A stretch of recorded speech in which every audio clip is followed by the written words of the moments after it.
në gjykimin tënd, edhe si ekspert i vlerësimit të aksidenteve, edhe duke parë si thua databazën e atyre gjërave që ndodhin, mu duk sikur the, po doja të të pyesja edhe një herë, që anon fuqishëm nga keq drejtimi i mjetit dhe jo nga gjendja e rrugëve.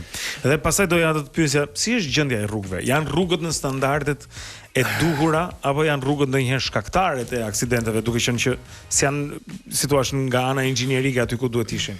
Të jem i drejt për drejt, pa e zbukuruar fare situatën, unë kam marrë pikërisht te ky konkluzion i drejtuesve të mjeteve, sepse të gjitha aksidentet e rënda, të cilat kanë pasoja shumë të rënda, humbje jetësh dhe dëmtime të tilla që të pa menduara, janë kryesisht për parakalim të gabuar edhe super shpejtësi. Pra është njeriu, është drejtimi i mjetit në mënyrë të gabuar. Për sa i përket rrugëve dhe mirëmbajtjes së tyre, unë në këtë periudhë e fundit jam marrë. Ne kemi një gabim që vjen që në themel, projektimi i rrugëve në Republikën tonë, për mendimin tim, është bërë i keq, në mos them shumë i keq. Projektimi i rrugëve.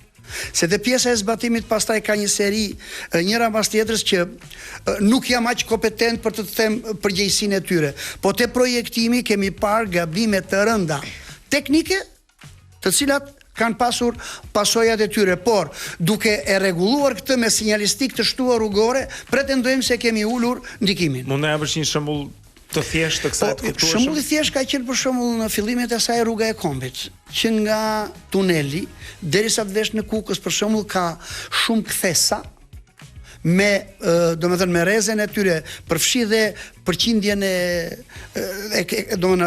një kombinim i keq i kthethës me pjersin, krijonte situata të tilla ku ti nuk arrin dot me 80 km/h ta mbash makinën. Mungesë stabiliteti kur ti ne themi që kemi të bëjmë me autostradë. Pra ai ka qenë momenti i parë të cilin jam shprehur direkt. Hajse po e falim se është lartësi shumë e madhe. Jo, ka një problem, ajo nuk mund të rregullohet, por ajo nëpërmjet ndërhyrjes me tabela të fuqishme, me paralajmërime, domethënë, dhe me marrjen e masave janë zbutur dhe s'kemi pasur ngjarje.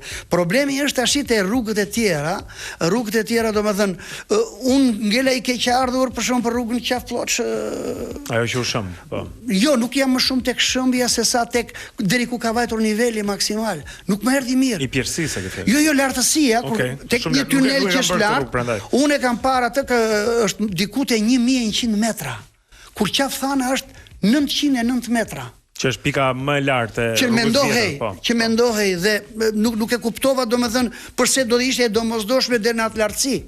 Nuk e di domethënë nga pikpamja e ndërtimit të rrugëve, domethënë kompetenca ime është. E kuptoj. Nuk je ekspert i kësaj. Unë jam për sigurinë rrugore, pra ajo që është domethënë për të dhënë mendimet e mia.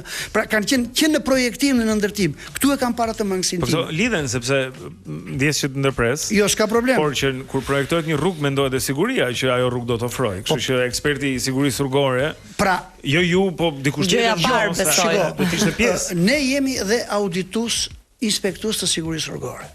Unë mendoj se do të ishte domosdoshmëri dhe përpara ndërtimit të një rruge të re, të kontrollohej nga ana e kolegëve, domethënë duke e parë dhe në terren, pra ky projekt sa shkon, si shkon dhe si është siguria rrugore dhe në çfarë mase shkon. Po çfarë problemi ka që rruga është 1100 metra? Është akulli, është çfarë do ishte problemi në këtë rast? Po shiko, problemi në këtë rast është pikërisht lartësia atje dhe është një zonë që njihet për fenomene atmosferike gjatë gjithë dimrit tash. Po pse duhet të shtojmë pengesat kur nuk e di domethënë çfarë zgjidhje inxhinierike mund të kishte tjetër aty domethënë duke parë terrenin sepse unë kam kaluar 2-3 herë, jo më shumë, por ata që janë marrë me këtë rrugë se ka shumë vite që është bërë, ose për shembull dalja nga Pogradeci për të hyrë te kjo rrugë ende nuk ishte zgjidhur në formën më të mirë dhe kishte nevojë për ndërhyrje për sigurinë rrugore. Ishte bërë një sinjalistik e cila për mendimin tim ka nevojë për përforcim. Po tani ti po bën një rrugë të re dhe përderisa në rrugën e re nuk e mendon se si do ç'o ti bëjnë me arna. Ky është problemi. Ky është problemi. Duke u lidhur me problemet atmosferike, ne për shembull unë me Blendin dje lajmëruam qytetarët për pjesën e rreshjeve shirave. edhe ishte deri diku një hamendësim që rrugët do të mbyllnin, Durrës, Tiranë, autostrada u mbyllën dhe ishte unë në fakt edhe Blendin e pyet atje, e di, me kemi me siguri, dhe kjo më bën tani kurioza, ekziston një sistem alarmi që mund të shkojë qytetarit për ta paralajmëruar që mos të shkojë në një destinacion ku rruga është e mbyllur. Edi po flet nga përvoja italiane e saj. Kemi folur dje se unë qenë se jeni më të rinj se mua, më morët fjalën, këtë desha të thoshja pikërisht. Ju vini nga një përvojë që keni një Izo Radio 103.3, e cila funksionon dhe në tunelet e Italisë dhe të jep në kohë reale çdo lloj problemi që ka në rrugët e Italisë, nga veriu në jug. Në 103.3 Izo Radio po thënë emrin. Edhe në Amerikë ka një frekuencë stative. I till informacion është kudo në Europë. Ka mbi 20 vjet, sepse unë kam përvojën gjermane, që është e kësaj natyre, që të ndërhyn direkt dhe ke ajo që ti po dëgjon në CD, të ndërhyn në frekuenca dhe thot, stop, kjo lloj rruge është e bllokuar, ju lutem merrni këtë drejtim ose drejt. Është gjëja më e kollajt sot me këtë gjithë të zhvillim të teknologjisë, pse s'po bëhet? Ju lutem t'ua bëj unë pyetjen juve. Nuk e kuptoj sa herë kemi thënë, të merret ose drejtues ata policia ka dhe ata me motor. Po. Në një moment të tillë nëpërmjet radiove mund të informohen, të shkojnë direkt dhe të krijojnë një lloj informacioni dhe me megafon. Është gjëja më e kollajt. Ju lutem, mos kaloni më në këtë drejtim. Është mbyllur rruga. Ky është problemi. Ne informacione kemi më të dobtin.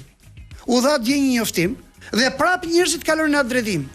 Tani këtu duhet të shikojmë pastaj edhe atë sistemin ton nervor, se ty të thon mos kalo nga kjo rrugë dhe prap dyndemi të gjithë në atë pjesë. Kjo është për tu diskutuar, ndoshta kemi nevojë për kontroll. Nuk e di, ndoshta ka më pak popullsi, nuk e di se në Itali duke qenë shumë, Italia shumë e madhe, disa kryqëzime qytete, nuk e di, Bologna, unë mbaj mend kur merra me makinë nga Pescara në Milano, duhet i shikoja me patjetër gjendjen atmosferike, duhet ta shikoja, dhe kështu që i japin shumë vëmendje. Është gjëja e parë që dëgohet, radio për këtë dëgohet, nëse don ta dish Blendi, për gjendjen e rrugës ku mbyllen dhe ku hapen. Shiko, për shembull, ju jeni një nga ato radio edhe Google Maps, njerëzit mund të shikojnë. Ju jeni një nga ato radio që unë mendoj se dëgjoheni të paktën rregullisht për gjitha aspektet që ka.